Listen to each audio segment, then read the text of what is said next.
it's a must for us to have the digital transformation, and we've been doing it for the past 40 years.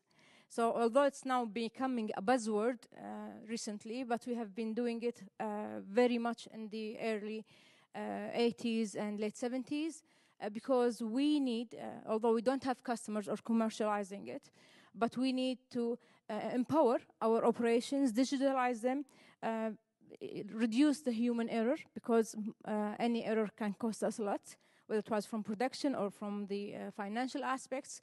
And since you have both shared a brilliant and amazing stories on these transformation, allow me to brag about how we have started also the transformation at the very early 2003, 2004, maybe from my personal contribution, when I was just newly appointed 2 years old. My senior, Mohammed Khadad, Allah يذكره بالخير, has asked me to develop a solution for our CEO, who was, like Mr. AbdelElah, a very tech advocate.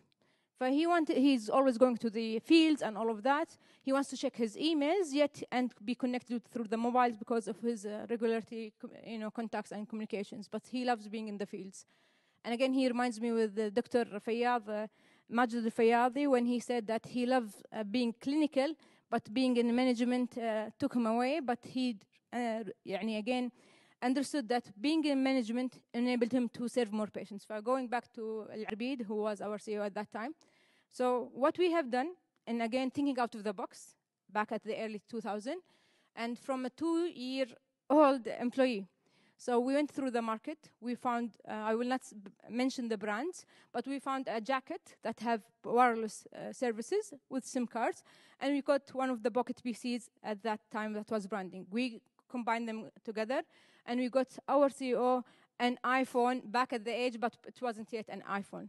And he was able to check his all his, laptop, all his, softwares, emails, contacts, SMSs through one device. So I'm not raising any sue on, or I'm not suing Apple for taking our IP, but we did it also first in the 2001 from 2 years employee. So that's just a nutshell of the very huge and crucial initiatives that we have initiated in the oil sector and energy sector. Transformation is a must. It's not a luxury for us in the in Kuwait Oil Company.